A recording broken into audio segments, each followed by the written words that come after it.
A child born amidst darkness, a spark of hope in a world shadowed by despair. Aragorn, son of Arathorn, carried a lineage of kings and legends. His early years were shaped by tragedy, perseverance, and the burden of destiny. This is the story of the man who became King Elessar. Build me an army worthy of Mordor.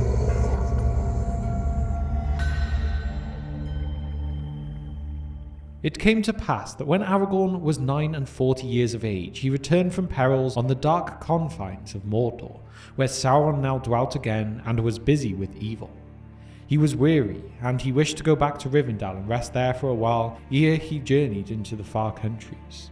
And on his way he came to the borders of Lorien, and was admitted to the hidden land by the Lady Galadriel. He did not know it, but Arwen and Domiel was also there, dwelling again for a time with the kin of her mother. She was little changed, for the mortal years had passed her by, yet her face was more grave, and her laughter now seldom was heard. But Aragorn was grown to full stature of body and mind, and Galadriel bade him cast aside his way-worn raiment, and she clothed him in silver and white, with a cloak of elven grey and a bright gem on his brow. Then, more than any king of men, he appeared, and seemed rather an elf lord from the Isle of the West. And thus it was that Arwen first beheld him again after their long parting. And as he came walking towards her, under the tree of Caras Galadon, laden with flowers of gold, her choice was made, and her doom appointed. Before we dive into today's video, I want to give a quick shout out to our other channel, the Tabletop Alliance. If you're a fan of Middle-earth strategy battle game or MESBG, it is well worth checking out. So whether you're into epic battle reports, army discussions, painting tips, or staying up to date with the latest news, there is something for every Middle-earth fan. So if that sounds like your thing, head over and join the Alliance. But now, let's get on with the video. The tale of Aragorn begins with a lineage that stretches back to the founding of Númenor and beyond. He was born on March 1st, 2931 of the Third Age, the son of Arathorn II and Gilrain the Fair, both descendants of Isildur's line, the elder son of Elendil. Through their maternal line, Aragorn also descended from Firial, a descendant of Anarion, tying him to both royal lines of Gondor and Arnor. But the glory of his forebears had long since faded.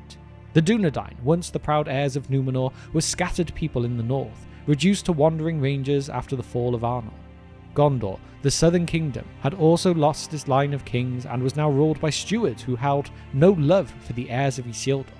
Aragorn's parents married under the shadow of prophecy. Gilrain's father, Durhail, foresaw sorrow in the union, warning that Arathorn's life would be short. Yet Iverwen, Gilrain's mother, saw hope in their child. She predicted that this union would bring forth a great leader, a beacon for their people. "The days are darkening before the storm," Iverwen said, "and great things are to come." With these omens in mind, Durhail relented, and Arathorn and Gilrain were wed. 1 year after their marriage, Arathorn's father Arador was slain by trolls, leaving Arathorn to lead the Dunedain as their chieftain. Tragedy struck again when Arathorn himself was killed by an orc arrow in 2933, leaving Gilrain widowed and Aragorn, only 2 years old, fatherless. Fearing for her son's safety, Gilrain brought Aragorn to Rivendell, the sanctuary of Elrond half-elven. Here, Aragorn's identity as the heir of Isildur was kept secret, and he was given the name Estelle, meaning hope. Under Elrond's care, Aragorn grew up surrounded by the wisdom of the ages. Rivendell, nestled in the valleys of Imladris, was a refuge of beauty and learning. The halls echoed with the lore of the Eldar, the histories of Númenor, and the tales of the ages before them. Aragorn absorbed these stories, forging a deep connection to his heritage. Elrond became a father figure to Aragorn, guiding him in both wisdom and virtue. Aragorn also formed close bonds with Elrond's sons, Elladan and Alrohir. The twins, driven by their mother Celebrian's torment at the hands of the orcs, took Aragorn under their wing, training him in the ways of combat and survival. During his years in Rivendell, Aragorn mastered healing arts and became fluent in Sindarin and Quenya. He also explored the wilds of Eriador with Elladan and Alrohir, honing his skills as a tracker and a warrior. Rivendell itself shaped Aragorn's early years, immersing him in the beauty and sorrow of the Eldar. when Aragorn turned 20 and had just returned from a journey with Elladan and Alvor here. Being pleased with the young man's maturity and promise, Elrond revealed the truth of his heritage. Aragorn learned that he was the heir of Isildur, the last chieftain of the Dúnedain and the rightful claimant to the thrones of Arnor and Gondor. Elrond presented Aragorn with two heirlooms, the Ring of Barahir and the Shards of Narsil.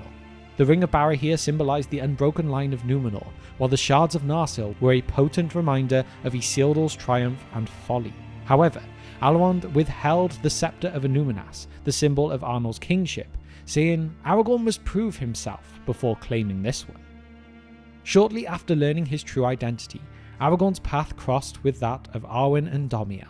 Returning from Lothlorien, where she had stayed with her grandmother, Galadriel, Arwen appeared before Aragorn as a vision of beauty. She wore a silver and blue dress, and to Aragorn she seemed to embody Luthien Tenuvial, the elven maiden of legend. Unable to contain his awe, Aragorn called out, "Tenuvial! Tenuvial!"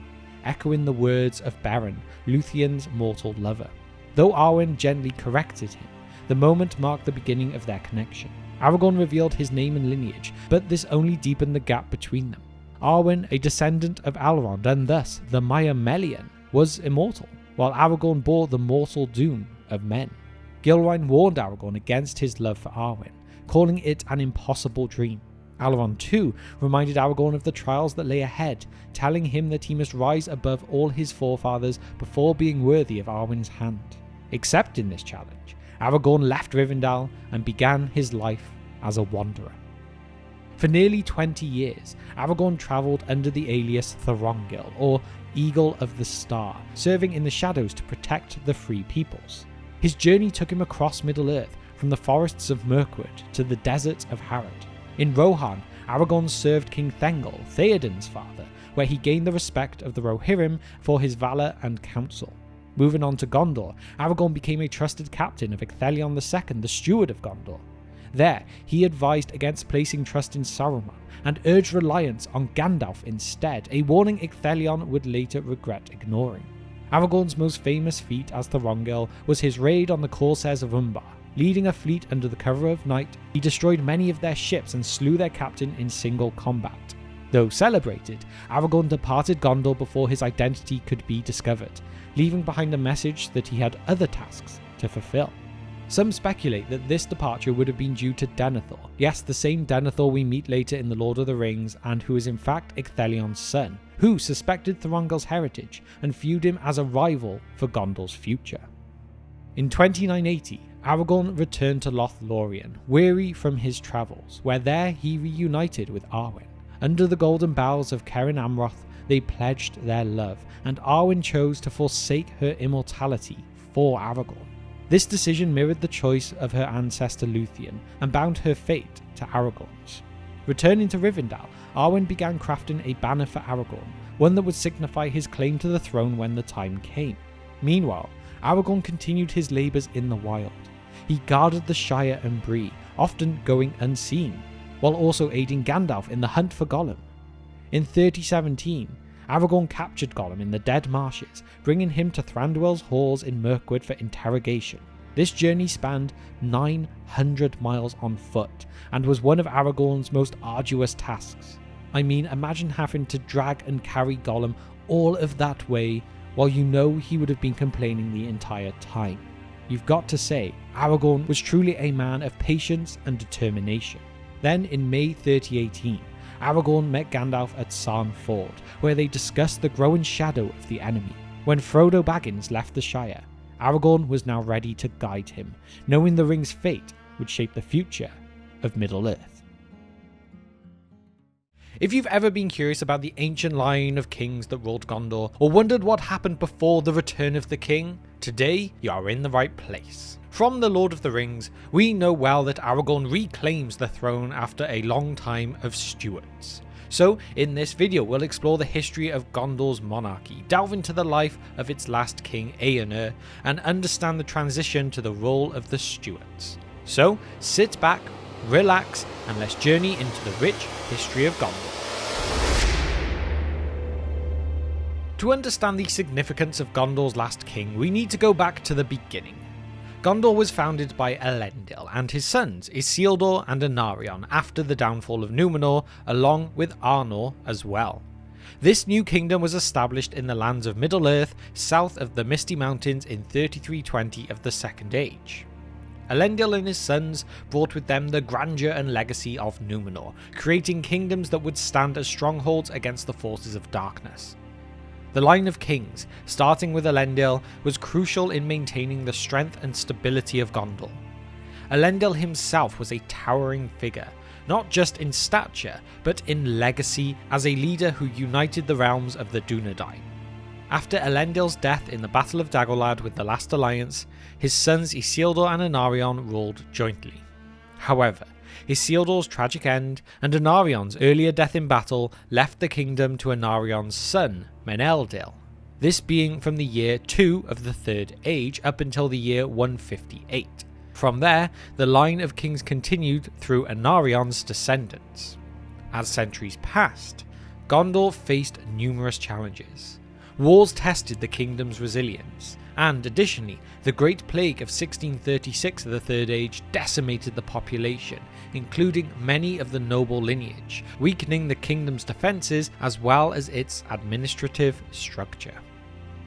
Now that we have a solid understanding of how the line of Gondor's kings started, let us focus on the last king before Aragorn, Eomer. He was born in the year 1928 of the Third Age, being the son of King Eonil II, who ruled Gondor during a critical period of its history. Eonil II was, of course, a capable king, known for his victory over the Witch King of Angmar at the Battle of Fornost, a decisive battle that ended the threat of Angmar in the north. Eomer inherited his father's fighting ability and was renowned for his skills in battle. He was described as a man of great strength and courage, though also noted for his pride and hot temper. Eomer was more into fighting and the exercise of arms than ruling, which is both his strength and his downfall. During the Angmar War, the ancient realm of Arnor was under siege by the Witch King of Angmar. King Eonil couldn't send troops initially due to troubles of his own, but when the situation became dire, he dispatched Eomer to aid the north. Eomer led a massive fleet north to help the beleaguered kingdom of Arnor. His fleet was so large it filled the harbours of Mithlond, Harlond and Forlond. Despite his efforts, he arrived too late to save Arthedain and its last king, Arvedui. But his arrival was still a turning point. Teaming up with Círdan the Shipwright and Glorfindel, Eomer cleansed the lands of Angmar's forces, leading to the epic Battle of Fornost. At Fornost, Eomer faced the Witch King himself. The Witch King, a terrifying Nazgul with dark powers, caused Eomer's horse to bolt during the battle. The Witch King mocked him for this. This moment of humiliation left a lasting mark on Eomer, and he vowed to never be made a fool of again. Despite this, the combined forces of Gondor, the elves, and the remaining men of Arnor won the day. Glorfindel famously told Eomer at this time, "Do not pursue the Witch King," prophesying that, "Far off yet is his doom, and not by the hand of man will he fall." Wise words that Eomer in his pride really struggled to accept. And of course we know as well, Glorfindel's words did come true in one way or another. Eomer ascended to the throne in 2043 of the Third Age after his father's death. As king, he was more a warrior than a ruler, retaining his prowess and skill in battle. However, his pride remained his Achilles heel. Gondor was still facing external threats, particularly from the forces of Mordor. His early reign was marked by efforts to fortify Gondor's defences and maintain its military readiness. One of the defining aspects of Eomer's reign was his rivalry with the Witch King of Angmar.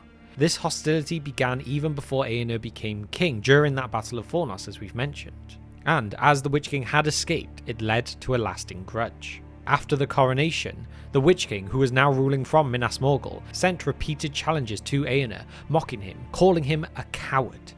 These challenges were more than just mere taunts. They were psychological warfare, intended to manipulate Eomer's pride and his impulsiveness. Eomer's advisors, particularly Mardil Voronwë, the steward of Gondor at the time, urged caution, reminding Eomer of the danger posed by the Witch King and the strategic importance of not falling into a trap. Mardil was a wise and loyal advisor, known for his prudence and dedication to Gondor. Originally, the steward's role was to assist the king in ruling the kingdom, managing its day-to-day affairs and leading its military forces in times of war. You can see when described like this, when Aragorn became king, he chose someone like Faramir to take up this role for him. And then, for a time, Eomer heeded their counsel, focusing on strengthening Gondor's defences and maintaining its borders. However, in 2050 of the Third Age, the Witch King issued now another challenge, this time accompanied by insults that Eomer could not ignore. Despite the protests of his advisors and the dire warnings, Eomer rode out to Minas Morgul with a small company of knights. His decision was driven by a combination of pride, a sense of honour, and a desire to prove himself against his greatest adversary. Eomer's decision to confront the Witch King directly led to his mysterious disappearance. He entered the gates of Minas Morgul, but was never seen again. No definitive account of his fate exists, and the Witch King's taunts ceased, leaving Gondor without a king. Some say he was captured and tortured, others believed he was killed in combat, but the truth remains unknown. It is safe to say Eomer's disappearance marked the end of the line of kings in Gondor. His inability to leave an heir and the circumstances of his disappearance plunged the kingdom into uncertainty. With no clear successor, the role of Gondor passed to the stewards, beginning with Mardil Voronwë, who took up that mantle of ruling in the absence of the king. Eomer's legacy is a complex one. He was undoubtedly a brave and skilled warrior, but his pride and inability to resist the Witch King's provocations led to his downfall. His story serves as a cautionary tale about the dangers of pride and the importance of keeping wise counsel. And so, with the disappearance of Eomer, Gondor faced that significant turning point, lacking a direct heir to the throne.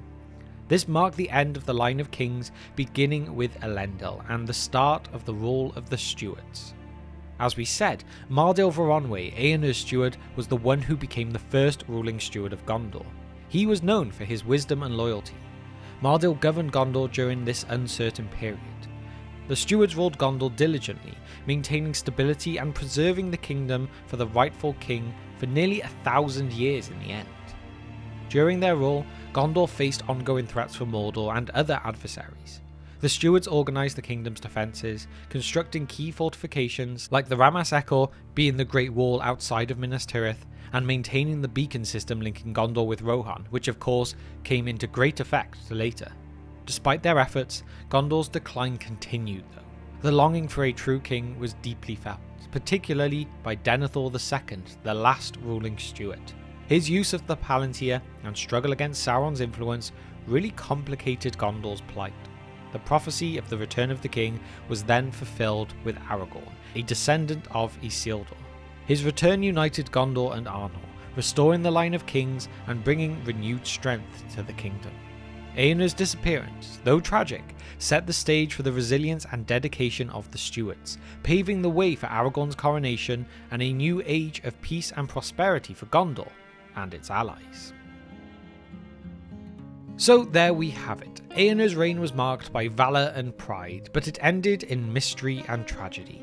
His disappearance signalled the end of the line of kings and the beginning of the stewardship, a period of dedicated governance that preserved the kingdom in the face of ongoing threats. The stewards played their crucial role in maintaining Gondor's stability during these turbulent times, but Aragorn's arrival and subsequent coronation as King Elessar fulfilled the long-held prophecy and brought a new era of hope and prosperity. Eomer's legacy, though shadowed by his mysterious fate, ultimately paved the way for his renewal. His bravery and the subsequent resilience of the stewards are testaments to the spirit of Gondor and its people. So, at the end of the day, it is clear that Eomer's story is not just about the end of a line of kings, but about the resilience and perseverance that kept Gondor's hope alive, leading in the end to its ultimate restoration and glory under Aragorn.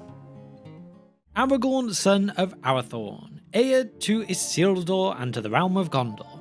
In fact, he was the 39th heir of Isildur in the direct line, eventually becoming the one to take up the title of King of the reunited realms of Arnor and Gondor after the War of the Ring.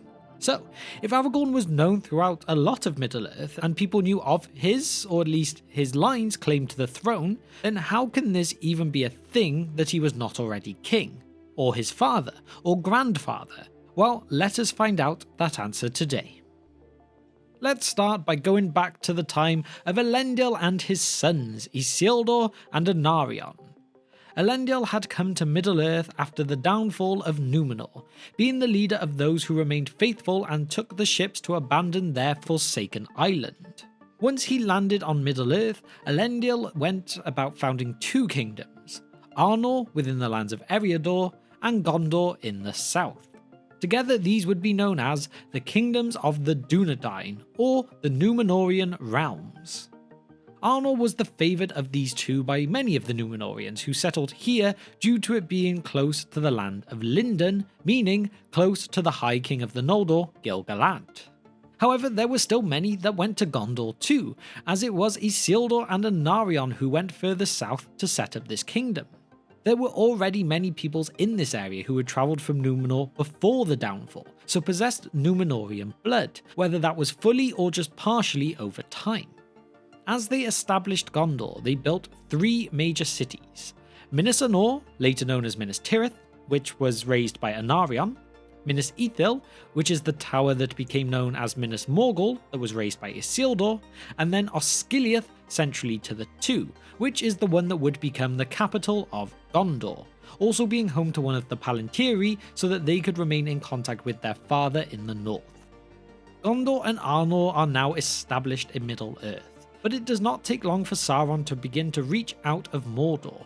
It was 3429 of the Second Age when Sauron launched an attack on Minas Ithil. This led to Isildur fleeing back north to Arnor and his father, while Anarion stayed strong within Gondor. It is a little bit more complicated than just this, but this would be one of the events that would bring us to the War of the Last Alliance, which, once the dust had settled, had resulted in the death of Elendil as he fought to bring down Sauron alongside Gil-galad. And also here, the death of Anarion after he was struck by a rock thrown from Barad-dûr during their siege. This means that now, as Middle-earth entered the Third Age, only Isildur was left, and this is where he made an important decision. Isildur chose to give up the kingship of Gondor to his nephew, Anarion's son Meneldil, while Isildur himself wished to take on the title of High King from Arnor. Meaning, Gondor at this point became its own independent realm.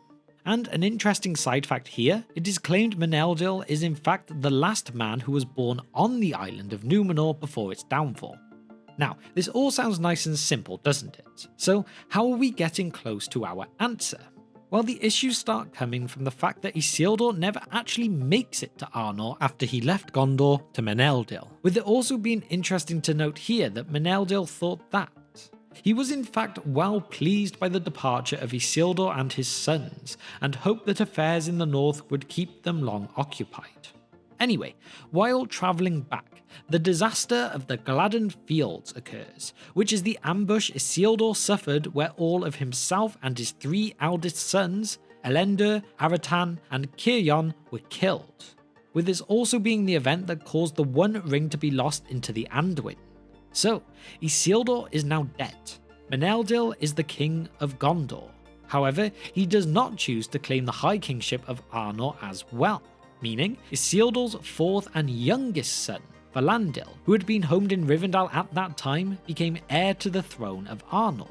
However, he could not officially become king just yet because he was still quite young. It wasn't until he turned 21, which would be in the year 10 of the Third Age, that this could actually be the case. But when it came, the kingdom was now split, and no descendant of Isildur would rule in Gondor again until Aragorn himself. So now that we have established just how the split in the kingdom happened, what came next? Well, to be honest, not too much for a time, at least in relation to the kingship.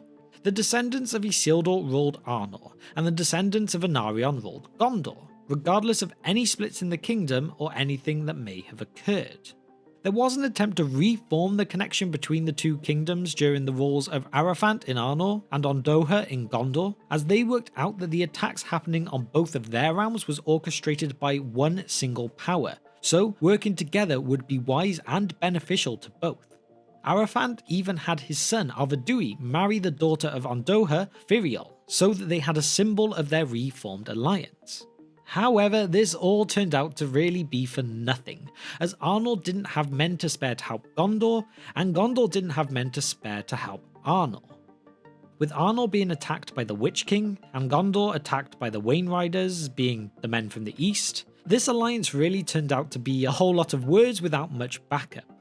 This would turn out to be the time that would massively affect Anarion's line too, for Ondoho would be killed during the disaster of the Morannon along with his 2 sons, with Artemir being killed in the battle and Faramir dying shortly after from wounds suffered, meaning the direct line of kings was now over. Arvedui, who was now king of Arnor himself, and Firiol were still married though, and so Arvedui put forward his claim for the throne in Gondor. He believed he held 2 legitimate claims. One, he was the husband of Firiol, daughter of the last king, and under Old Númenórean law, she should become the first ruling queen, therefore him being king. And 2, being a descendant of Isildur. If there was no one from the line of Anarion, it came to him. The Council of Gondor rejected these claims though. By this time they saw the leader of Arthedain as a small and less significant thing, especially when they had a great commander that they could choose instead. Even after being crowned though, Eärnil had no ill intent towards Arvedui, even sending him a message of, "I do not forget the loyalty of Arnor, nor deny our kinship, nor wish that the realms of Elendil should be estranged. I will send you aid when you have need, so far as I am able." This promise, although kept, did not arrive quick enough, for Arthedain would be destroyed before Gondor could send reinforcements in 1973 of the Third Age, so this spelled the end of the realm once known as Arnor for a long time. Now back down south, the line of kings would not last much longer either, for Eärnil's son Eärnur would be the last king of Gondor too. He would attempt to take on the Witch King in single combat, but when he passed through the gates of Minas Morgul, he was never seen again, meaning the rule of Gondor passed onto the ruling stewards instead.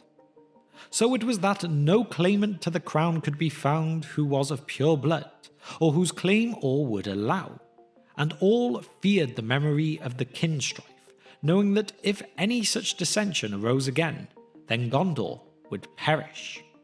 Therefore, though the years lengthened, the steward continued to rule Gondor, and the crown of Elendil lay in the lap of King Eärnil in the Houses of the Dead, where Eärnur had left it. Arnor had been split and then destroyed completely. Gondor could not find a true king to sit upon their throne, so the stewards continued to take the oath to hold the rod and rule in the name of the king until he shall return. They would not sit on the throne. They would not wear a crown. They would not hold a scepter. You may be thinking here though, okay, the line of Anarion has faded, but the line of Isildur is still there. Arvedui may have perished, but he had a son, Aranarth. So what happened to him? Well, he took his people, those who survived the fall of Arthedain and Arnor, and took them into the wild, becoming not the king of Arthedain, but instead claiming the title of Chieftain of the Dunedain. His people would become known as the Rangers of the North, and they would claim no definite home. They would be a wandering people who protected the lands of Eriador, keeping themselves to themselves, committed now to a life of secrecy. Aranarth would have a son too, Arahael, and he would begin a tradition with his son, for he was sent to Rivendell where he would be raised by those within this elven haven, just as all the sons of the chieftains of the Dunedain would be after him, keeping their line safe.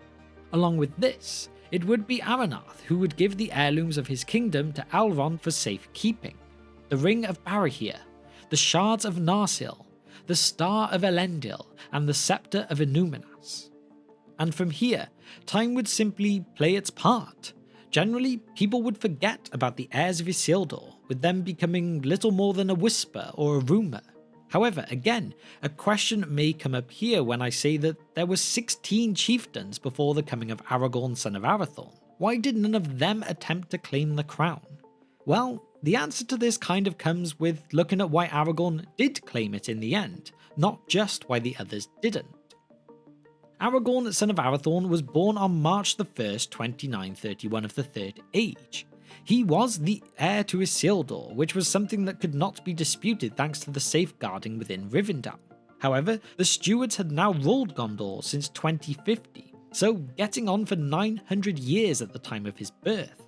Few remembered or even knew anything of the line of Isildur that lived in the wild anymore, so it was not like Aragorn could just arrive as a young man and demand his crown. Nobody would accept that. Aragorn had to spend his whole life leading up to the moment he received the crown from Faramir, son of Denethor. He grew up under the guidance of Elrond in Rivendell, travelling much with his twin sons Elladan and Alvorhir. He won many battles under different aliases throughout his years all over Middle-earth, doing it to defeat evil, not to claim glory from it. With all of that experience culminating in leading the armies of the West to victory against the Dark Lord Sauron. He did this while wielding the Shards of Narsil, later reforged as Andúril. He even held the Elfstone, also known as the Stone of Eärendil, which was given to him by Galadriel when the Fellowship passed through Lothlorien. This gift represented a wedding gift from the grandparents of Arwen, predicting his marriage to her. And the reason that this is important is that Elrond said that Aragorn would only be worthy to marry Arwen when he had reunited the realms of Gondor and Arnor, signifying that the time of this would be with him soon. These are not the only signs though. Only the heir of Isildur could call the dead men of Dunharrow to fulfill their oath, which Aragorn did. And all of this culminated with the steward at the time, Faramir, declaring Aragorn to be the true king when he said to the people of Gondor. Then Faramir stood up and spoke in a clear voice. Men of Gondor, hear now the steward of this realm. Behold, one has come to claim the kingship again at last.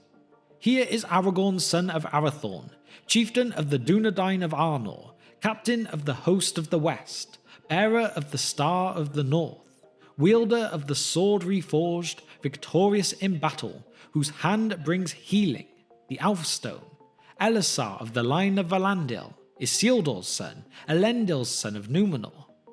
Shall he be king and enter into the city and dwell there? And all the host and all the people cried "Yeah" with one voice. All the host and all the people. One of the main issues in that no one would be accepting of his claim had now been dealt with. Aragorn could accept the crown. He could finally become king, and he could finally, in 3019 of the Third Age, 969 years since the last king of Gondor, reunite the realms of Gondor and Arnor. So there we have it, a look at just why Aragorn was not already king by the time of the Lord of the Rings. It took over 3,000 years, but eventually, after the time of Isildur and Anarion, Aragorn finally managed to restore the kingdoms of Arnor and Gondor. There had been many disagreements, attempts to realliance, nearly 1,000 years of stewards, yet the line of Isildur was never broken and remained strong in Aragorn and his descendants after him. The fact that the Dunedain managed to keep going and keep the line intact after all those years in the wild just shows how great the people of Númenor had once truly been, and that Aragorn was truly deserving to be a descendant of them. But to make this happen, all of those things that came to Aragorn needed to align. He almost needed to rally the men of the West against an evil like Sauron to prove that he was truly worthy to do it once again, something that some of his ancestors would not have been capable of doing. And so just to finish off, I will add here that we do have a video on the full story of Aragorn's life too, so if you would like to hear some more detailed parts about different parts of his life, then please go and check out that video too. This journey begins on the 1st of March in the year 2931 of the Third Age, and this is with the birth of Aragorn in Eriador. His father was the chieftain of the Dunedain at this time named Arathorn, and his grandmother Iverwen said from her foresight that Aragorn would one day wear a green stone on his chest. This would actually be a stone that Gandalf brought from Valinor and gave to the Lady Galadriel, who would one day pass it on to Aragorn. But you will understand why that happened in a bit. 2 years later, in 2933, Aragorn's father, Arathorn II, would be slain when an orc managed to shoot an arrow through his eye. After this, Aragorn was taken to Rivendell, where Elrond fosters him, and calls him Estelle, which means hope. It is now 2941, and this is when Gandalf, Bilbo, and Thorin's company pass through Rivendell. It is assumed that Aragorn would have been here at this time, but this is never confirmed nor denied. It might be a strange one that Gandalf never met Aragorn if they did pass through here at the same time, so this could well mean that Aragorn was actually off elsewhere, but everything related to this is just an assumption. We never truly know. Aragorn then continues to grow for many years, and when it reaches the year 2952, Elrond reveals Aragorn's true name and ancestry to him. He also passes down the shards of Narsil to him at this time. Another big moment happens for Aragorn here too, as it is also in this very year that Arwen returns to Rivendell after having spent many years in Lothlorien. Aragorn had thought that it was Luthien herself when he first laid eyes upon her. So, now fully taking his name as Aragorn, he also begins to embark on adventures in the wild, and this is usually being accompanied by Elrond's sons, Elladan and Alrohir. It is said then a few years later that Aragorn finally meets Gandalf the Grey, and this is where their great friendship begins. For the next 14 years, up until 2980, Aragorn continues his journeys throughout the wild of Middle-earth. He spends time serving both King Thengel of Rohan and Ecthelion II, the Steward of Gondor, and this is in their defences against the growing threat of the Shadow of Sauron over in Mordor. During this time though, he disguised his identity and instead went by the name of Thorongil. When we reach the year 2980 itself, Aragorn would achieve a great feat when Ecthelion allowed him to take just a few ships and launch an attack on Umbar itself. He would manage to burn many of their ships, even slaying the captain of the Haven in battle. Although great rewards awaited him upon his return, he never went back to Minas Tirith. He said fate would bring him back to Gondor again soon, but now was not the time. He would then spend time in the east and in the south, exploring the hearts of men good and evil, and learning about the plots and devices of the servants of the Dark Lord. These very exploits ensured the survival of the West much later during the War of the Ring. Towards the end of this year, Aragorn would stop in Lothlorien on his return journey to Rivendell, where, once again, he would lay his eyes upon Arwen. They became betrothed on Midsummer's Eve, when he would give her an heirloom of his house, the Ring of Barahir. Elrond would give his foster son permission to marry his daughter, but only on one condition, and that condition was he must first become the king of a reunited realm of Gondor and Arnor, for only a king would be worthy of Arwen's hand. So now we reach the year 3001, and at the request of Gandalf, Aragorn begins hunting for the creature known as Gollum.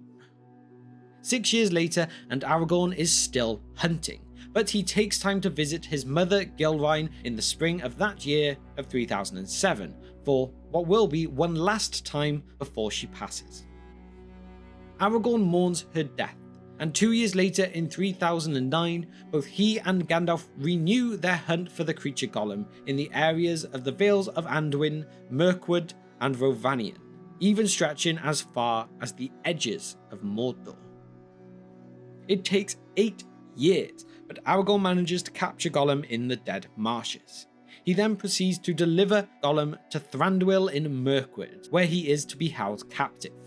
He then returns west and meets Gandalf at Sarn Ford, where he learns of Frodo, the One Ring, and his plan to leave the Shire that September. And so, Aragorn makes his way to Bree to wait for the arrival of this Mr. Baggins. Aragorn does meet the 4 hobbits in the Prancing Pony, and he introduces himself as Strider, warning them of Frodo's foolish behaviour and that the Black Riders were hunting them. They leave Bree together at the end of September and make their way towards Rivendell by way of Weathertop. When camping at Weathertop, they are attacked by 5 of the Nazgul. This is where Frodo is stabbed by a Morgul blade by the Witch King. Aragorn is now in an even greater rush to get the wounded Frodo to Rivendell. Luckily for them though, they meet Glorfindel shortly after, who gets Frodo to Rivendell faster by the use of his horse, and then the others follow shortly after, all of them then reaching Rivendell in time. Now, on October 25th, the Council of Elrond has gathered, where they discuss their next move. Here Aragorn reveals the Shards of Narsil to the others, declaring that he intends to travel to Minas Tirith.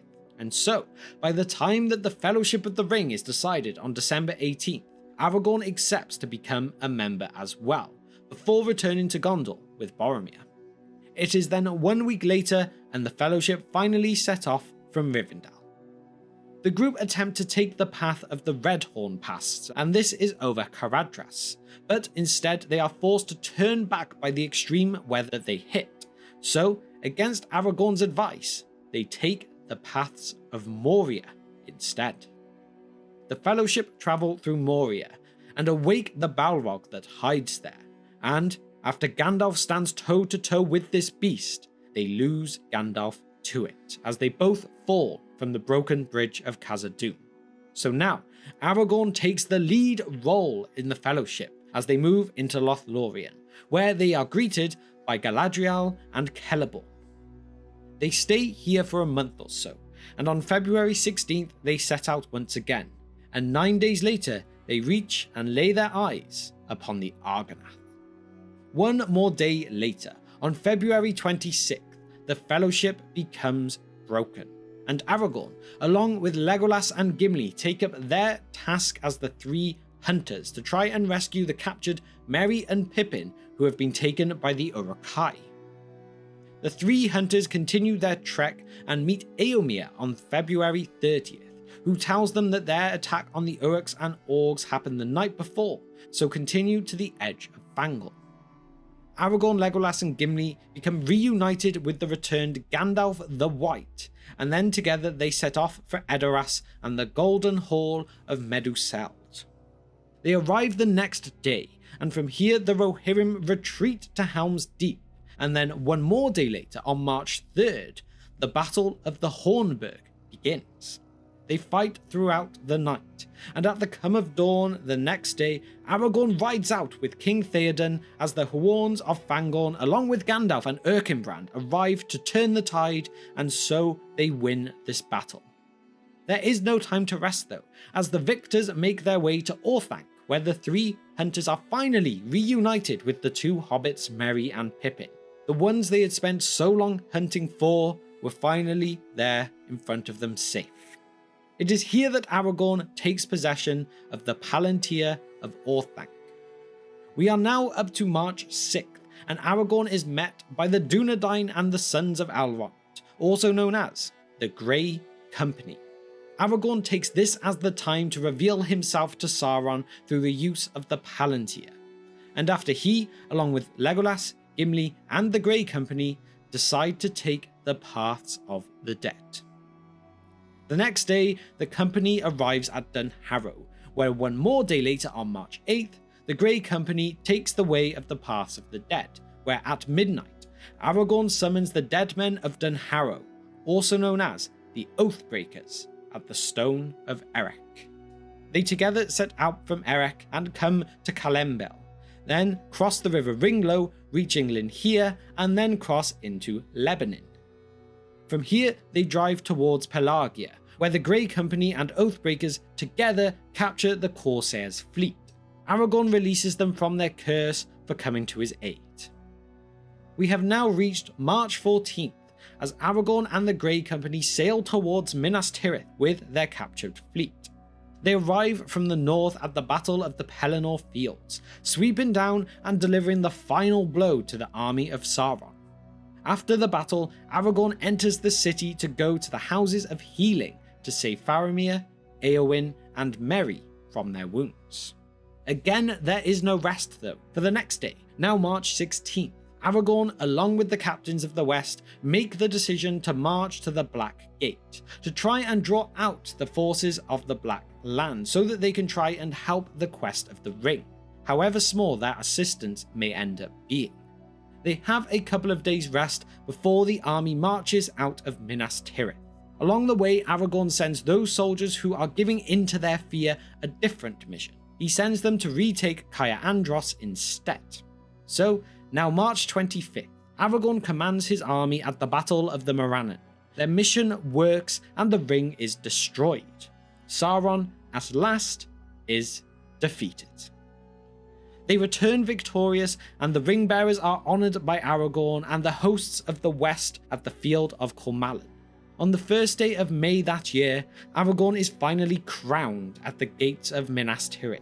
He is now the ruler of the reunited kingdoms of Gondor and Arnor. In the years after, Aragorn manages to find a sapling to the White Tree, and this is just before, on Midsummer's Eve, that Arwen arrives in Minas Tirith. Which means, now, Aragorn had fulfilled his fate. He received the Scepter of Annúminas, and the next day he was wedded to Arwen. We now enter the 4th Age of Middle-earth, and Aragorn, now known as King Elessar, becomes a beloved king. He does a lot for Middle-earth, such as he declares the Shire to be a free land under the protection of the Northern Scepter, and he forbids men from entering it. After all, this was the least he could do in reward for their decisive impact on peace now returning to Middle-earth. He would also make Faramir his steward and give him the title of Prince of Ithilien. Along with this, declaring the Druidan forest belonged to the Druidine, and said that it was also now a protected area. But not just this, he also renewed the Oath of Cirion between Gondor and Rohan, and this being with King Eomer as well. Over the years, he gave the Shire more of an influence as well, as he made the Thane, the Master of Buckland, and the Mayor of Mickledalvin councillors to the Northern Kingdom. As we reach the 15th year of the 4th Age, King Elessar and Queen Arwen decide to move up north to Annúminas, where, on their way, they meet with Merry, Pippin, and Sam at the Brandywine Bridge. Aragorn would go on to rule, but would reach the end of his life in the year 120 of the 4th Age, which was at the very respectable age of 210 years old, where, after his passing, he would be succeeded by his son, Eldarion. Have you ever wondered just how powerful Aragorn's sword really is? Well, you're in the right place today, as we're going to explore its history, magical properties, and why it made even the Dark Lord Sauron shake in his boots. Let's start with a little backstory. Andúril wasn't always the legendary blade it is now. It began its life as Narsil, the Sword of Elendil, one of still the most powerful weapons of its time. Narsil was forged by the renowned dwarven smith Talcar of Nogrod, who also crafted other legendary items like the knife Angrist or the helm of Hador. Talcar's creations were famed for their exceptional quality and craftsmanship, making Narsil a remarkable weapon from the start. During the Battle of the Last Alliance of Elves and Men, Narsil was shattered when Elendil fell. Despite its broken state, Elendil's son Isildur used the hilt shard to cut the One Ring from Sauron's hand, defeating the Dark Lord temporarily. Now, not quite like it shows in the films where he swipes up at an oncoming Sauron, but from his fallen body. This act marked the beginning of Sauron's first downfall, with the sword playing a critical role in that pivotal moment of Middle-earth's history. The severing of the One Ring from Sauron's hand was a decisive moment that weakened him significantly, demonstrating the power and significance of Narsil. Now we fast forward to Rivendell, where the shards of Narsil were kept safe for many years. The sword's significance was well known among the elves and the remnants of the House of Elendil. When the time came for Aragorn to step into his destiny, the elves reforged Narsil into Andúril, the Flame of the West. This reforging was not merely a repair job, but a renewal of its power and symbolism. The skilled elven smiths of Rivendell, under the guidance of Elrond, ensured that the blade was not only restored, but enhanced with powerful enchantments. The blade was inscribed with elvish runes, making it not just a weapon, but a symbol of power and hope. The runes on Andúril read, "I am Andúril, who was Narsil, the sword of Elendil. Let the thralls of Mordor flee me." This inscription alone was enough to strike fear into the hearts of Sauron's minions. These runes were that nod to the craftsmanship and the ancient power infused into the blade by the elves, making it a formidable weapon against the forces of darkness. I mean, think about it. originally crafted by a dwarf, wielded by a man, and now reforged by the elves. This was a sword to bring everyone together. But there were other elves involved in its story too, like Galadriel, the Lady of Lothlorien. Before the Fellowship left Lothlorien on their trip, she gifted Aragorn a special sheath for Andúril. This sheath wasn't just decorative, it also too had magical properties. Galadriel stated that the sword drawn from this sheath would not be stained or broken even in defeat. This added another layer of enchantment and protection to the already formidable blade. The sheath was overlaid with tracery of flowers and leaves wrought of silver and gold, with elven runes formed of many gems spelling out the name Andúril and the lineage of the sword. This gift from Galadriel emphasized the elves' support for Aragorn and their recognition of his destiny. Andúril's story, from its origin as Narsil to its reforging, showcases the deep history and significance of this legendary sword. It's not merely just a weapon to swing around, but that symbol of hope, of heritage, and power, all intricately tied to the fate of Middle-earth and its people. So you can see, Andúril was clearly not just any sword. Its significance extends far beyond its physical form, embodying the heritage and destiny of Aragorn as the rightful heir to the throne of Gondor. The elves reforged the sword with the clear purpose to signify the return of the king and the renewal of hope for Middle-earth. Aragorn carrying Andúril was a clear sign that the line of Elendil had not failed and that the strength of the old kingdoms still endured. When Aragorn revealed Andúril to the peoples of Middle-earth, it wasn't just a display of a powerful weapon, it was that declaration of his rightful place as the King of Gondor. The sword symbolized his connection to his ancestors, Elendil and Isildur, and his role in the fight against Sauron. This is evident when Aragorn uses Andúril to gain the allegiance of the army of the dead, proving his royal lineage and the right to command them.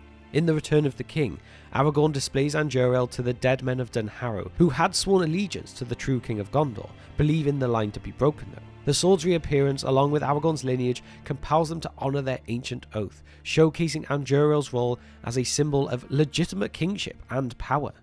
So you can see how it holds immense cultural and historical significance. It represents the continuity of the line of Elendil and the enduring strength of the Dunedain. The reforging of Narsil into Andúril symbolises the renewal of alliances between men and elves, crucial for the final defeat of Sauron. The sword's presence throughout the story of The Lord of the Rings serves as a constant reminder of the past struggles and the hope for a future free from the shadow of Sauron. It really is quite amazing how it all comes together.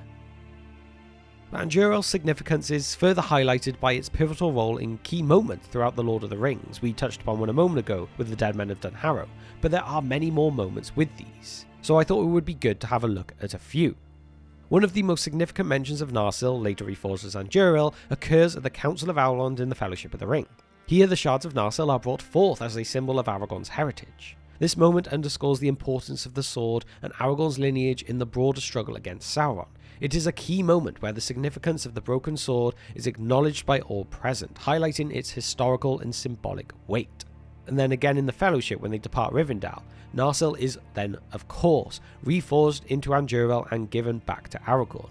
This moment is pivotal as it marks the beginning of Aragorn's journey with the newly forged sword, symbolising that hope and the renewal of ancient alliances.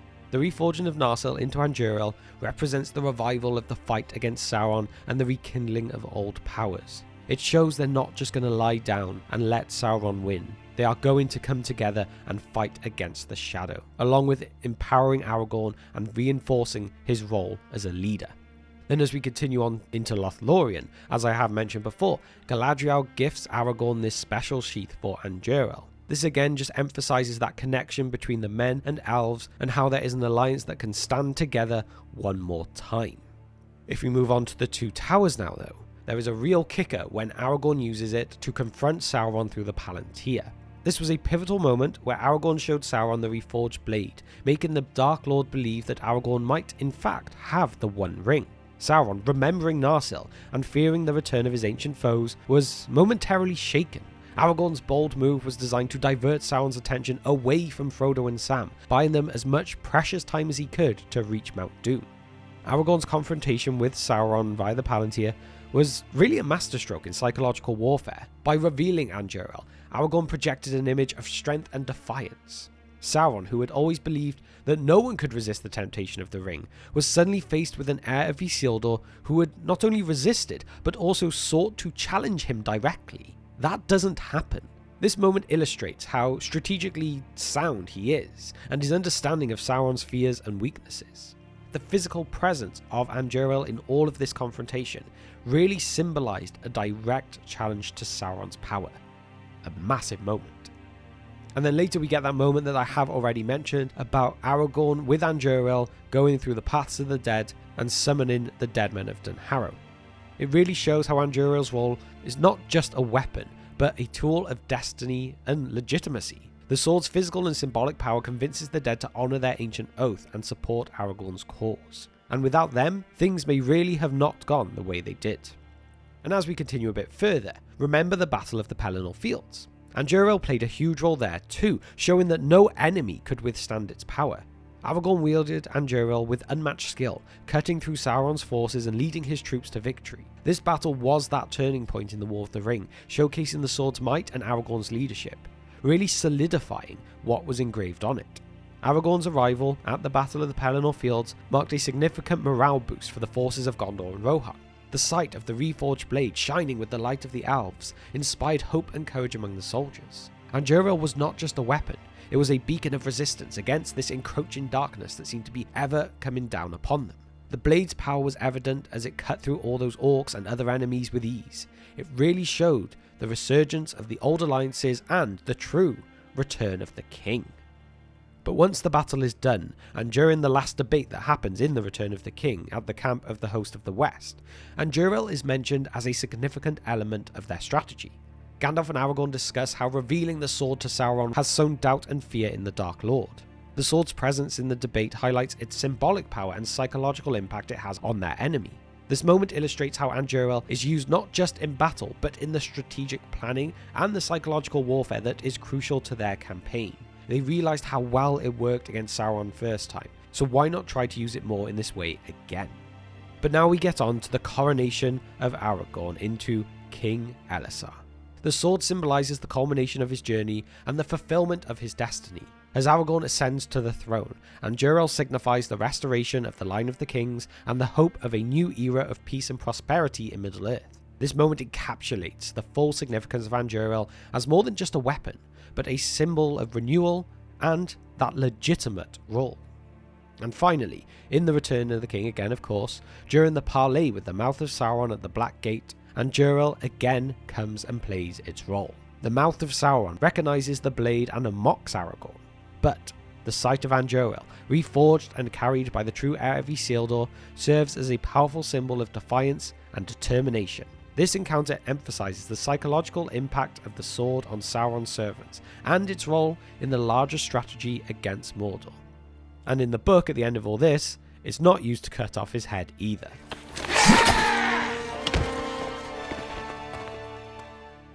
One of the questions that does often come up: could Andúril actually harm Sauron? It is a fun theory to consider, and while the sword is, of course, insanely powerful, Tolkien emphasises that Sauron could only be destroyed by the destroying of the One Ring.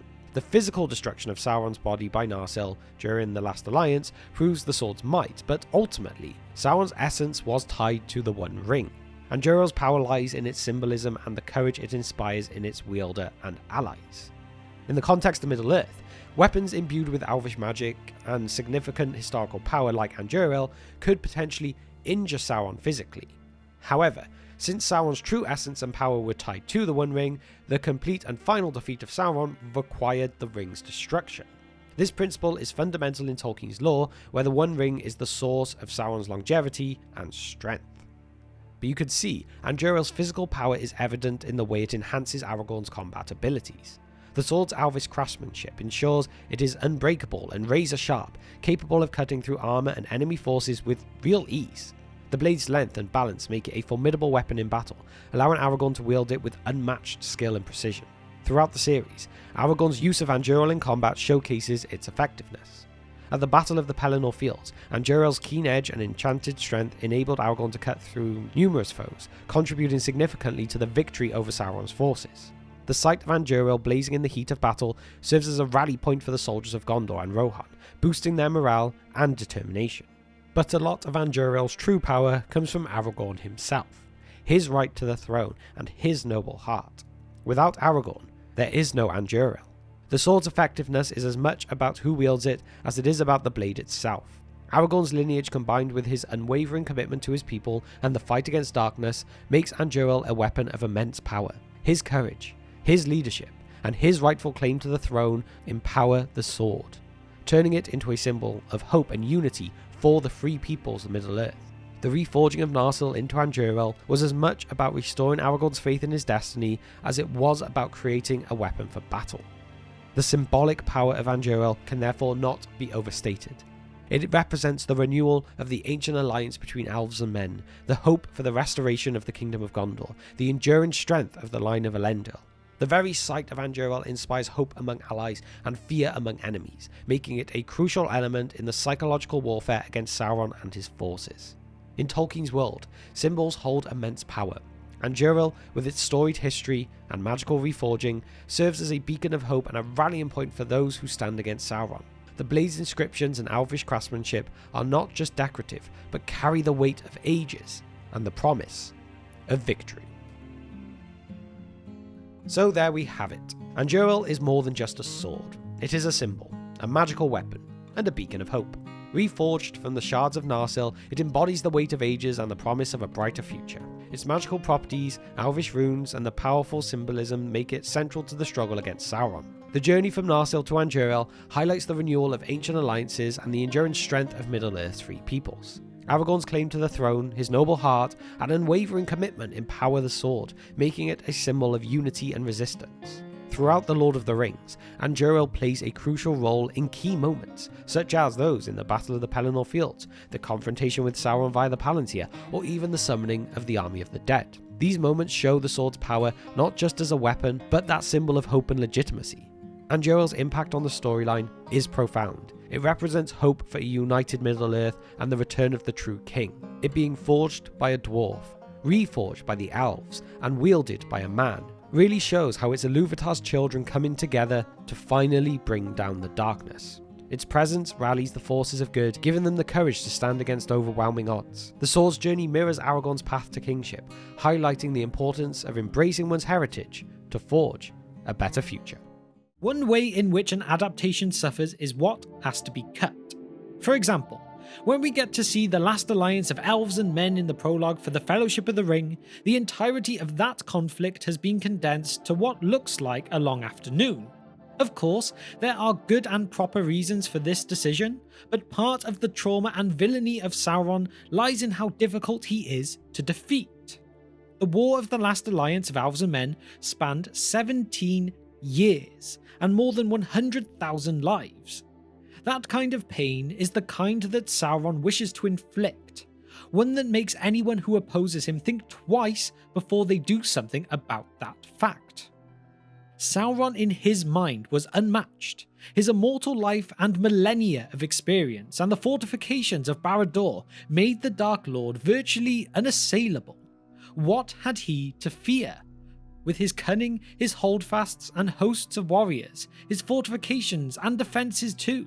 There may have been a potential alliance of elves and men out there, in a similar fashion to what happened the last time Sauron came forth in the fullness of his power and made war on Middle-earth. But could it really come close to matching him?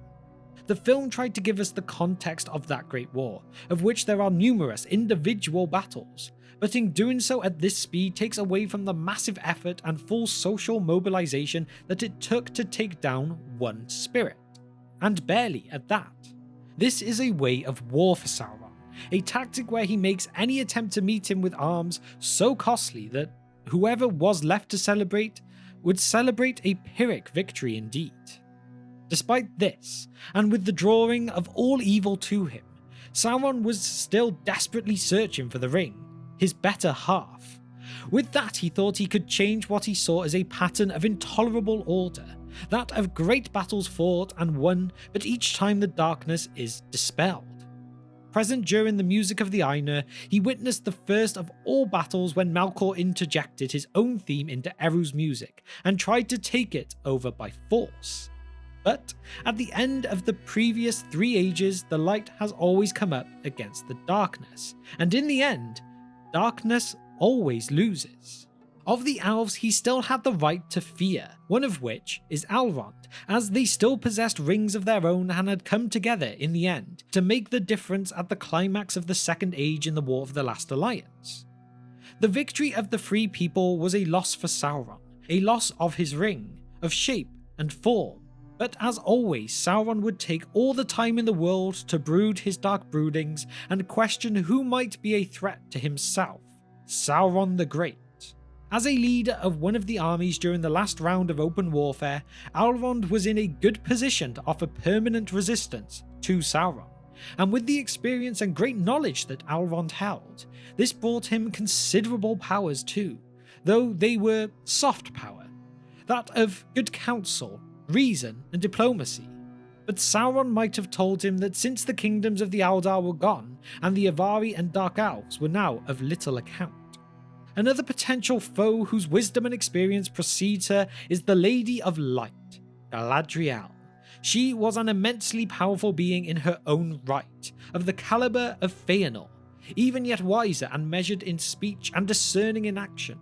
She had lived during the years of the trees, a time of elvish Eden if you wish, where they were nourished in the light of those trees, Talperion and Lorelin in Valinor. So it seems clear that Sauron was unmatched in might.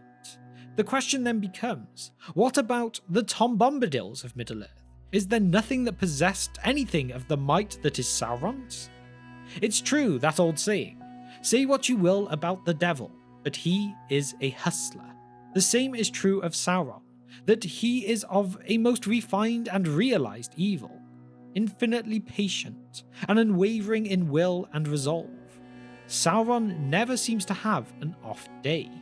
In fact here, why not leave me a comment of Sauron versus Bombadil if you would like a full video looking at just this discussion. Could Tom Bombadil at any point take down Sauron? It's definitely a subject that would be a fun one to cover, and if you'd like it, let me know with that comment below. But anyway, and yet, Sauron feared everyone. This is where his will to conquer and control comes from. Could Gandalf destroy Sauron? By means of brute force? The answer really, most likely, is no. It is true that Tolkien once wrote that, when asked if anyone alive during the time of the war could have faced Sauron on equal footing, then it would have been Gandalf. Yet it is true at the same time that Sauron has a massive army, a host of underlings at his disposal, and that is really without saying that much about the likes of the Nazgul. By force alone, Gandalf could not defeat Sauron, but Tolkien has hinted at the characters that were involved in the war. Only Gandalf among them would be able to take on Sauron. Sauron had more than just immense physical power, but as a being who existed from the dawn of time and heard the music of the Ainur himself, he and Gandalf were essentially of the same order of beings, and even attended, if you wish, choir together in their youth. But besides that great power, Sauron had the inhuman and immensely strong fortress of Barad-dûr to help back him up. One thing to keep in mind is that the wizards were not of heroic design, never intended to be the characters like Tolkas or Eonwe. They were Maiar, but clothed in mortal flesh, and in the case of the Five Astari, they had the bodies of old and feeble men, which did much to dampen the full powers possessed of the beings which would be named Gandalf or Mithrandir amongst others in Middle-earth. There was, though, a lot for Sauron to fear too. Sauron believed that Aragorn had come into possession of the ring. Why else would he be marching on Mordor? He knew that the ring had been found, and he knew that Isildur's heir could use it against him. He also knew that the ring had been carried by a halfling after learning this from the Witch King after Weathertop.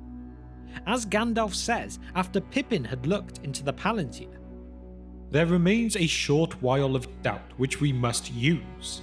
The enemy, it is clear, thought that the stone was in Orthanc. Why should he not? And that therefore the hobbit was captive there, driven to look in the glass for his torment by Saruman. That dark mind will be filled now with the voice and face of the Hobbit and with expectation.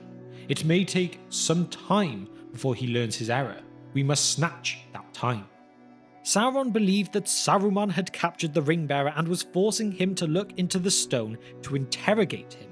So, Sauron believed that Saruman had the One Ring, and this is as he orders Pippin to tell Saruman not to use it, and that he would have it sent for immediately. Then, the next day, Aragorn looks into that same seeing stone. Nay, my friends, I am the lawful master of the stone, and I had both the right and the strength to use it, or so I judged. The right cannot be doubted. The strength was enough, barely. He drew a deep breath. It was a bitter struggle, and the weariness is slow to pass. I spoke no word to him, and in the end I wrenched the stone to my own will. That alone he will find hard to endure. And he beheld me. Yes, Master Gimli, he saw me, but in other guise than you see me here. If that will aid him, then I have done ill. But I do not think so. To know that I lived and walked the earth was a blow to his heart, I deem, for he knew it not till now. The eyes in Orthanc did not see through the armour of Theoden, but saw Sauron has not forgotten Isildur and the sword of Elendil. Now in the very hour of his great designs, the heir of Isildur and the sword are revealed, for I showed the blade reforged to him. He is not so mighty yet that he is above fear, nay, doubt ever gnaws him. So, when Sauron learned of his error, as Gandalf says, he assumes that Aragorn had 1. Destroyed Isengard, 2. Defeated Saruman, 3. Taken the Palantir, and 4. Most importantly, had therefore also taken the One Ring. Meaning, Sauron now believed Aragorn had the ring in his possession, as also, when Aragorn defeats Sauron's southern armies, Legolas says, "In that hour I looked on Aragorn and thought how great and terrible a lord he might have become in the strength of his will, had he taken the ring for himself. Not for naught does Mordor fear him, but nobler is his spirit than the understanding of Sauron, for is he not of the children of Luthien?" Sauron believed that Aragorn would use the ring, and that this is how he defeated his armies at Pelagia, rather than the use of the army of the dead under the oath of Isildur. That is something that perhaps Sauron could never have predicted. He feared Aragorn to a greater degree than most could imagine, so much so that Sauron sent every single soldier to the Black Gate when Aragorn marched upon it. A mark of his arrogance can be seen in how open the gates of the cracks of Doom were though. No one stood guard. This is not just an oversight, this is a pathological denial of truth, further demonstrating Sauron's inability to empathise with anyone, which gives us all of the characterization needed. He is selfish, he is self-obsessed, and unable to fathom anyone else being less proud and greedy than the men that he held so easily under his sway. In a way, he was right after all. When it came to do the deed, Frodo refused, and had he been alone at this time, much of previous events could have happened again. History might well have repeated itself, with Frodo potentially retiring to the Misty Mountains for a nice diet of fish and riddle competitions with any passers-by. The Dark Power was deep in thought, and the eye turned inward, pondering tidings of doubt and danger. A bright sword and a stern and kingly face it saw, and for a while it gave little thought to other things, and all its great stronghold, gate on gate and tower on tower, was wrapped in a brooding gloom. Sauron believed that Aragorn had the ring, and he would use it to destroy him. It is also important to note that the wizards were not sent by the Valar, as we said, to be like Tolkas or Eonwe, Hercules-like heroes who are of great mind and physique. As the Istari, they are clothed in mortal forms, which take on the vulnerabilities which mortality confers, and thus vulnerable. They were not sent to do battle with Sauron on the field, but to act indirectly against Sauron, to aid and inspire those who would resist Sauron and his attempt to impose his will on Middle-earth. The reason their specific mission is important is that while Gandalf and Sauron are of the same order, of the Maiar, Gandalf, like Saruman, was greatly weakened by taking on the form specific to their mission. They were forbidden to reveal themselves at the fullness of their power. They would not, and could not, do so. A possibility for Gandalf's victory can be found by looking at what Sauron lacks entirely, those relationships of genuine companionship and friendship. Very few orcs would give their life to protect Sauron, and many, if not most, hated and feared the master that they served. The soldiers of Sauron serve in his armies out of fear and lack of choice. Now, compare this to an army full of people who act with purpose, mindfulness, and bravery in the full knowledge of the consequences of failure. A force comprised of 100 highly motivated and dedicated soldiers taking the field of battle against many times that number are always going to hold an advantage as long as their foe remains internally divided, forced into fighting, acting out of fear, and with little to no difference between what life is like as an orc in a world where Sauron is trying to rule the world, or in a world where he has covered the lands in a second darkness. Doubtful that Sauron's aggression would cease with the whole of Middle-earth beneath his boot, and even more doubtful still that he would treat his soldiers and warriors better, or put a government together that advocates on behalf of orcs and orc rights. This is why we see huge upsets historically. The extent of a character's motivation in a fight is as important as the size of the fight in the character, though their form is limited, as we mentioned. We get to see all of Gandalf's available strength put to work when fending off the Nazgul and against the Balrog in the depths of Moria. Though it is not a certainty Gandalf would have won the fight if not for the fall, and really, since they both died, the best we can actually do is call it a draw. All of that power would not defeat Sauron, who is much, much mightier than a Balrog. To put an even finer point on it is to look at the same matchup after Gandalf's resurrection. Gandalf is sent back to Middle-earth with upgrades, his skill tree has grown, and he is a much more powerful being. Even in that form though, he is still no match to Sauron. A potential game changer in this matter would be whether or not Gandalf could defeat Sauron if wearing the latter's ring, and then using it against him in the shiniest irony in all of Middle-earth. But we know Gandalf would not take the ring. "No," said Gandalf, "that is not the road that you must take. I have spoken words of hope, but only hope. Hope is not victory. War is upon us and all our friends, a war in which only the use of the ring could give us surety of victory. It fills me with great sorrow and great fear, for much shall be destroyed and all may be lost. I am Gandalf, Gandalf the White, but black is mightier still." Here, by certainty, Gandalf means only the certainty which comes through working in concert with the One Ring, a direct confrontation with Sauron and a clash between armies. But this is still doubtful. The idea of a dark Gandalf, Gandalf the Black, has an unintended consequence of making him less supportive of hope and more insistent on obedience. Though this dark Gandalf would be perhaps far more powerful and give him a chance at defeating Sauron, with it more realistically ending in stalemate due to, first of all, Gandalf's renewed strength, but secondly, the ring's own loyalty to its creator. Now, Gandalf himself said that Sauron feared Aragorn, but did he really? Yes, the figure of Aragorn is connected to Sauron's psychological and emotional fear of Andúril. The fear is that of a commanding figure. Sauron feared what Aragorn might do with the right, yet his defect of character leads to bad decision making on Sauron's behalf. He worried that Aragorn would use the ring and so dominate his servants and destroy Sauron through military action, or by the magic of the ring.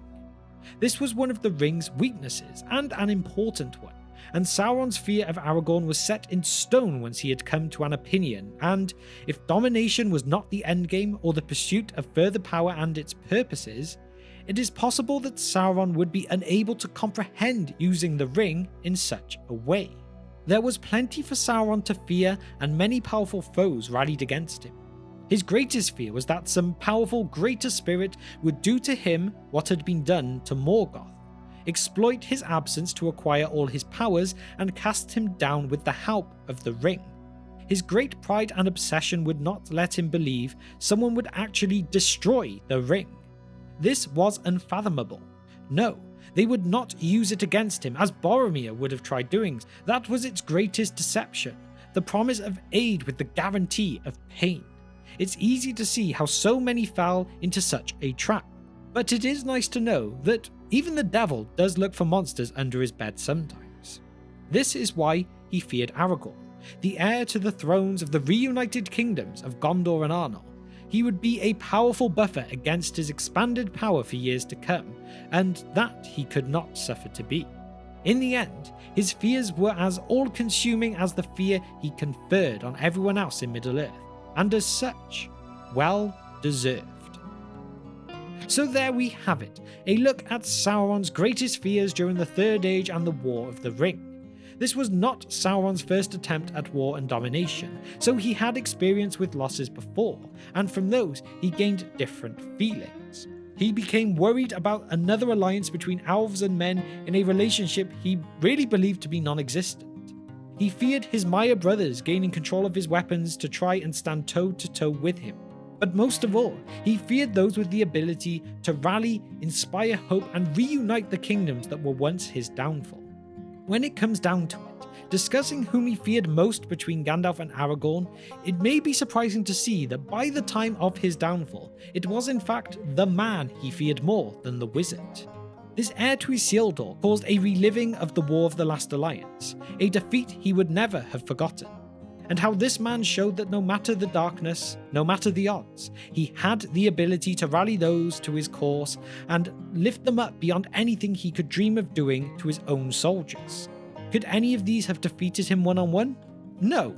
But if they could defeat his army, his way of dominating the world, the pawns on his chessboard, then he could never turn Middle-earth into the place he had dreamed and desired of for all those countless thousands of years of his existence. The order and way of life he so yearned for would become impossible.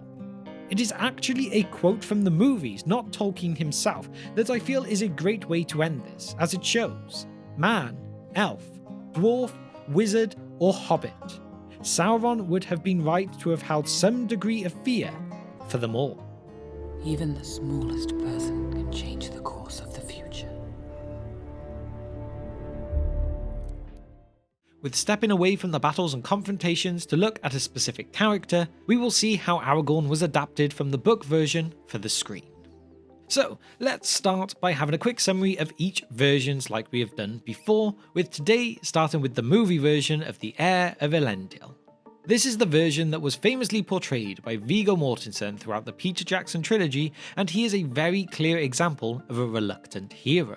And if you do not know what I mean by that, you can get several different types of heroes that you find within movies that kind of fit under these brackets, with the reluctant hero being described as a hero who is portrayed as having a period of doubt after an initial venture into heroism. So they are often described as maybe someone more closer to an everyman, forced into a situation that is perhaps above them, but their heroism brings them to rise to that challenge. So, when we apply that to Aragorn, we see how he does not wish or strive for the power of being king of the reunited kingdom, and takes himself to be somewhat of a loner. For example, when we first meet him at Bree, he is simply described as He's one of them rangers. and keeps himself to himself. As well as this, he simply just carries any old sword at this point of his journey, which, if you're not sure why that is important, keep your ears pinned for the book version of the character.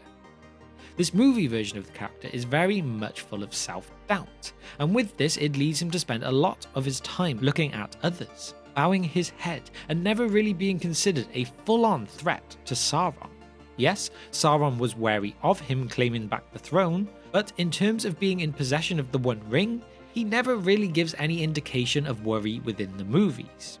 Then when looking a bit more into the kind of person Aragorn is in the movies, he is weighed down by his true love for Arwen.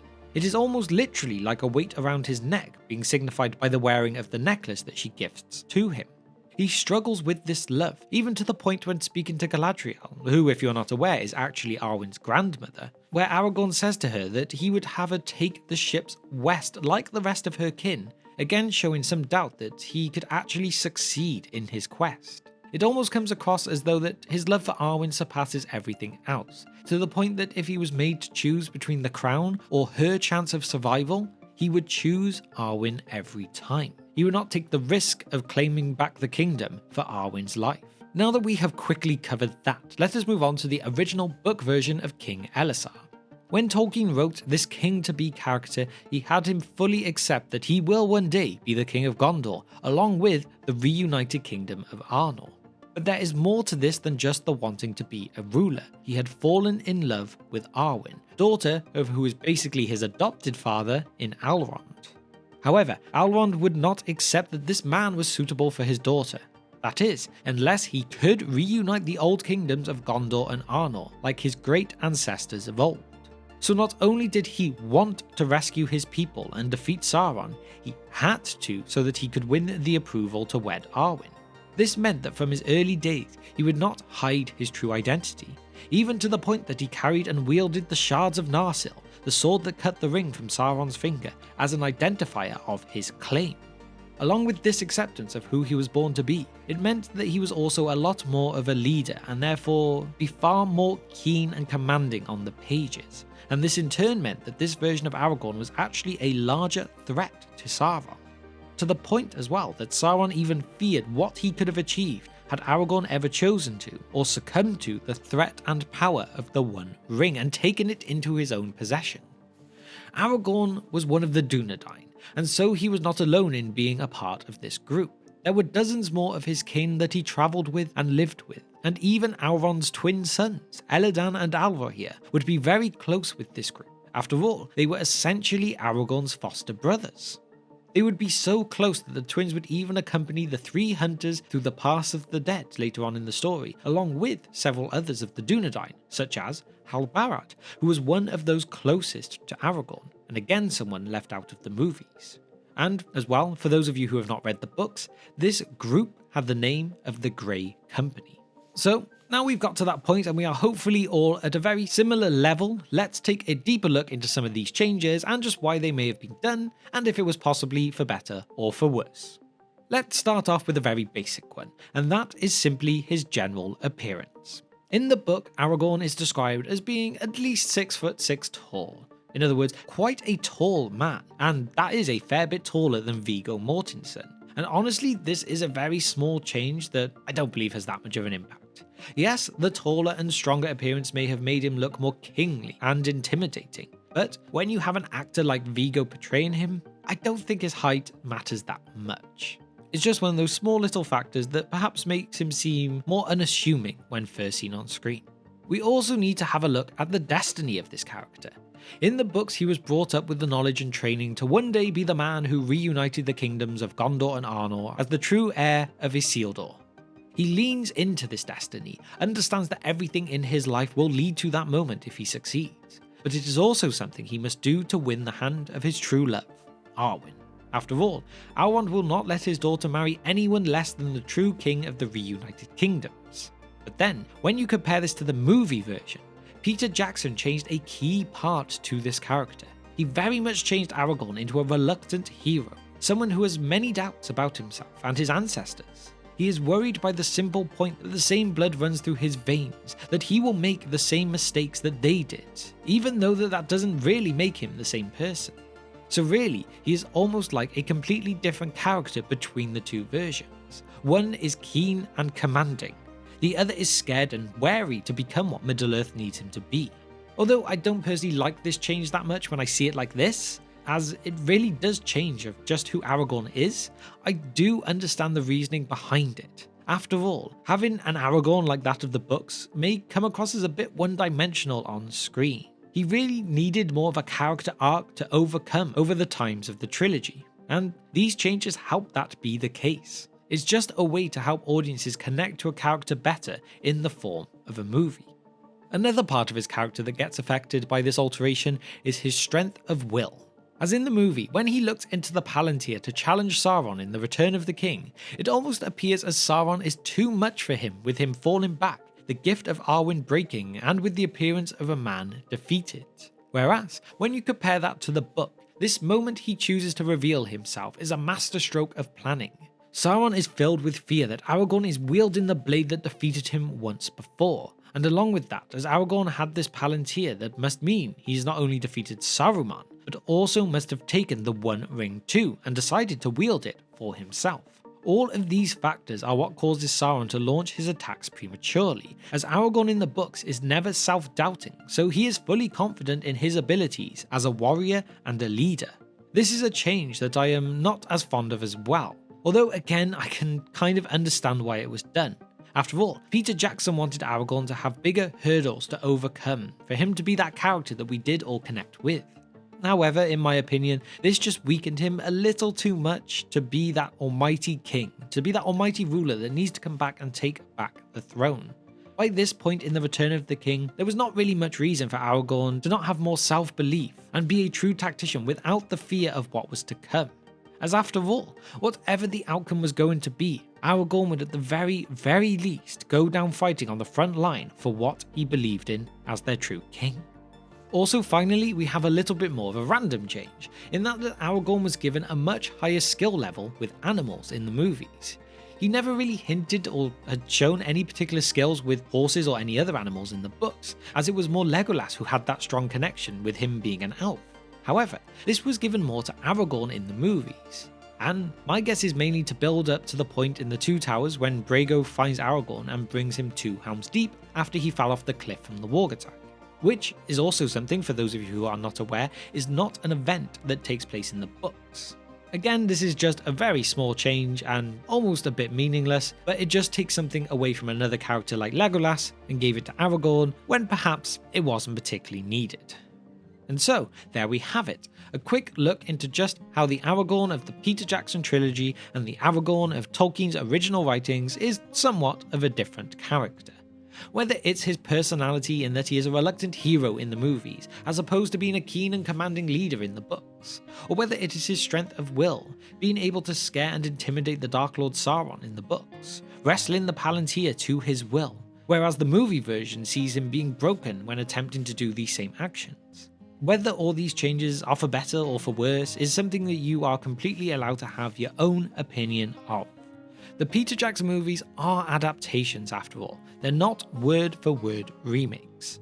If people honestly wanted a word-for-word accurate remake of The Lord of the Rings on film, it would take far too long to fit into any amount of movies, unless you create a whole cinematic universe for it. Sadly, some of these things sometimes just have to be done, even if not everyone is accepting of it. But nonetheless, for me, these movies changed my life, so you're not going to find too much hate coming from here. What his right name is, I've never heard, but round here, he's known as Strider. Aragorn is a man who, in his time, went by many names, played many and varied roles, and this was long before he was ever crowned as king. But in today's video, we will be looking at the question of, does Aragorn deserve to be king? Or better yet, was he a good king after all the promise he showed as a leader of men throughout The Lord of the Rings and before? Hello and welcome to The Broken Sword, your YouTube home for The Lord of the Rings and all things J.R.R. Tolkien. Now it's time to get into it. If there is one lesson to be learned from the story of Aragorn, it is this. There is always hope. But when Aragorn arose, all that beheld him gazed in silence, for it seemed to them that he was revealed to them now for the first time. Tall as the sea kings of old, he stood above all that were near. Ancient of days he seemed, and yet in the flower of manhood. And wisdom sat upon his brow, and strength and healing were in his hands, and a light was about him. And then Faramir cried, "Behold the king!" Aragorn was born on March the 1st, 2931 of the Third Age, son to Arathorn II and the Lady Gilrain. He was noteworthy in his time for the positions he held long before he took the Elendilmere and sat it upon his brow, and as would be in keeping with his character, he rarely wore the crown that had been his forefathers. But as the last chieftain of the Dunedain, and a direct descendant of Isildur himself, he was the rightful heir to the high kingship of the formerly united kingdoms of Arnor and Gondor. In his lifetime, it may be argued his achievements are paralleled by few, if any at all. His greatness was predicted by none other than Elrond, Lord of Rivendell and his future father-in-law, but it would not come easily. Aragorn, Arathorn's son, Lord of the Dunedain, listen to me. A great doom awaits you, either to rise above the height of all your fathers since the days of Elendil, or to fall into darkness with all that is left of your kin. Many years of trial lie before you. You shall neither have wife nor bind any woman to you in troth until your time comes and you are found worthy of it. When Aragorn was 2, his father died when he was struck by a wayward orc arrow. After losing that father figure so early, he was fostered into Rivendell by Lord Elrond, who treated the boy as his own flesh and blood and gave him the name Estelle, a name which meant hope. By Elrond's orders, like a new father figure to him, he was kept in the dark as to his true identity and the weight that this would put upon his shoulders, as Elrond feared for the boy, not only that he might be killed, but that he might otherwise buckle under the pressure and miss out on the chance to grow up as normally as was possible in such circumstances. While he lived in Rivendell, he was often accompanying the sons of Elrond, Elladan and Elrohir on their journeys, learning the ways of the wider world and turning his heart to wisdom and to righteousness. It was in 2952, upon Aragorn's 21st birthday, that Elrond finally revealed all to this young man, his true name and his lineage. It was at this time that he was given the Shards of Narsil, not like shown in the Return of the King film.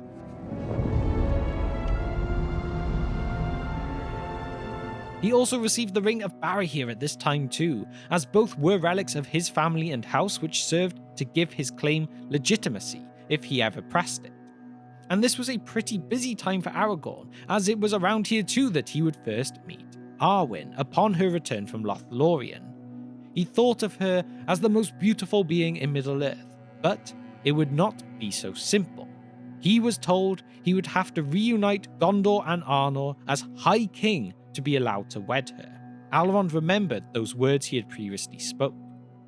Aragorn would then spend time serving Theoden King's father, Thengel, in Rohan, as well as Denethor's father too in Gondor, his name being Steward Ecthelion II. However, both would know him by an alias, and that was of Thorongil.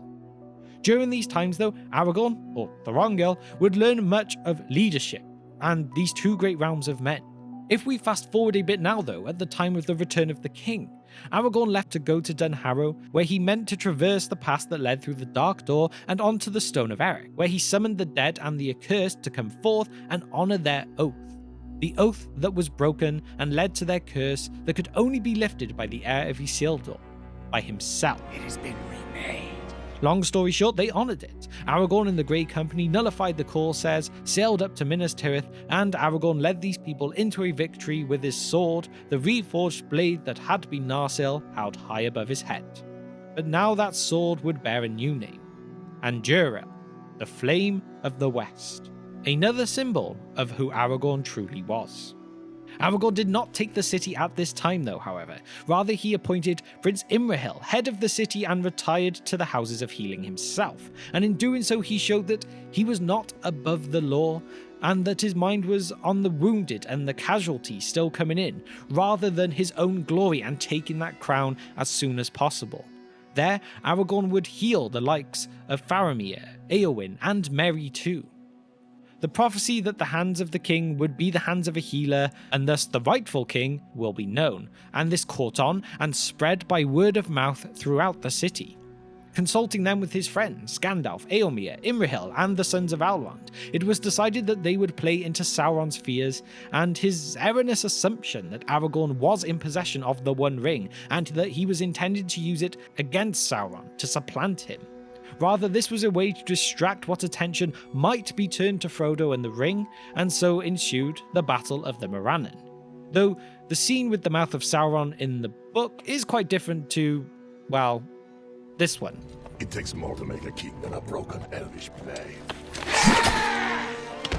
Definitely was not this violent in the way it was written. When the ring is undone by Gollum's own treachery, Aragorn belched forth flames and sickness as Sauron was thrown down again, and Aragorn returned to the capital in triumph, finally accepting a position that he had sought in all his efforts and deeds to someday earn, so that he would not rule merely by the chaos and consequence that is birth, but rather by worthiness and true royal bearing. A king that saw first the tending of his people, and the ordering of the newly reunited kingdoms of Gondor and Arnor. A few days after his coronation, Gandalf took Elessar to the slopes of Mount Mindolluin, where they found one of the seeds of Nimloth, the White Tree, the symbol of power in the reunited kingdom. Elrond and Arwen would arrive in Gondor too, and Elrond gave Elessar the Scepter of Annúminas, the formal symbol of power in Arnor. And so, in the summer of 3019, King Elessar married Arwen and then said goodbye to his friends. With the advent of the Fourth Age, and with the Ringbearers leaving Middle-earth forever, he returned to his new kingdom as the true king. Now come the days of the king. So with as brief of a life story as you can give on someone like Aragorn until he becomes king, you really do start to get that idea of what set the foundations to the answer for our question. One of his first tasks with that crown upon his head was the restoration of the kingdom, and one of the many jobs within this was to repair Orthanc and return that of the Orthanc stone to this tower. Thanks to this, many secrets and treasures were revealed, including the Elendilmere, which Saruman had taken from the corpse of Isildur. Elessar gladly accepted and took this with him, thus establishing complete control over Arnor, and he had finally done a job no one had done in centuries. He reunited these great kingdoms. Aragorn gave his lieutenant Faramir the title of Master of Emin Arnon, and the Prince of Ithilien too. He declared the Forest of Druadan the property of the Druidine and territory under protection of his kingdom. He re-established the Great Council of Gondor, the chief councillor of which was the governor. Reunite Cirion's oath with Eomer, now king of Rohan. The Shire was declared a free land under the protection of the Northern Scepter and forbade people to enter the territory of the Hobbits if not invited. Elessar appointed Thane, Master of Buckland and Mayor of Michal Dalvin as advisors to the Northern Kingdom too. He did not by any means sit back on his laurels. He strove to make Gondor and Arnor great again, to make Middle-earth great again. Let us together rebuild this world, that we may share in the days of peace. King Elessar would rule until his death at the age of 210, after 122 years on the throne, with then his son Eldarion succeeding him. You can see that his life gives us that answer to whether he was a good king or not. Aragorn could have lived a life of privilege, basically being a celebrity, demanded what his blood gave him, and never earned a single stone of what made up Minas Tirith. But he did not. He rather lived a life of thankless service, often in service with blood and sweat to people who did not know nor would ever know his true name. Not even when he became king did he make people aware of past deeds so that he could be hailed for them. He did not serve for glory, for accolades, but out of the goodness of his heart and character. He is one of whom it can be safely said, we shall not see the likes of him again. In time, he will become the standard to which future kings are always compared, the one that no one can live up to, as Elendil and Alros had been in their time, and history will forever remember the name of the king who returned and drove off the darkness, healed the sick, and gave renewed hope to his people. As a king, Aragorn did nothing just for himself, not even anything just for his own direct kingdom. He produced acts that made all of Middle-earth better. Whether man, hobbit, dwarf or elf, Aragorn's decisions would have been made for all. He restored realms to their former glory and even increased some to the levels that they had debatably never reached before. And again, all without asking for anything in return, except perhaps advice and counsel when he wished it. He may have been without his parents for much of his life, but he had been left in the care of an elf, and not just any elf, but one of the wisest to ever step foot on the shores of Middle-earth. By having his earliest years thinking he was nothing special, he could develop a mindset of strength, not one being told he is the greatest from day one. He had to earn things, he had to develop his own skills, and he had to make himself into a good man without anything on a silver platter. Loyalty was held so tightly by Aragorn, and he earned the loyalty of everyone he dealt with. It was not like he asked for the throne, no, he was asked to take it, basically begged to in some circumstances. He molded himself into a man more than worthy of reclaiming the throne, and he let nothing go to his head once he had it. He kept doing things right, helping everyone he could, and never forgot what made him the man that he had become. When Elrond spoke to him when he was young, he was told he had two paths. He could go to one of greatness, but he must earn it, or he could end up going down a horribly dark path that was really the opposite. He chose the way of good, he rose to the challenges, he molded himself into the man that would become king. By all that you hold dear, I bid you stand! Men of the West! So there we have it. Was Aragorn a good king? Well, he was a fine military commander, but an even better leader of men. He is sympathetic, filled with empathy and understanding, kind and tender-hearted, though he can steel himself in those moments when arrows start to fly as well. He gets all levels of people, whether you live in the grandest of halls or the grittiest of taverns, as he himself had gone through all of these stages too. He knew there was far more to ruling than just doing what he may think is best. He knew there was more than what went on simply within his direct borders. Every being in Middle-earth mattered, none of them deserved to be trodden on, and he made sure to lift everyone he could up as high as they could go. So was he a good king? I would actually say no. He was a great king, maybe even the best we have ever seen. When you get to read the stories of a man as good as someone like Aragorn, it makes you wish there were more people like this in real life. But sadly, very few of this caliber of people will ever exist, and that is what makes a man such as Aragorn not just a good king, not just a great king, but a great person.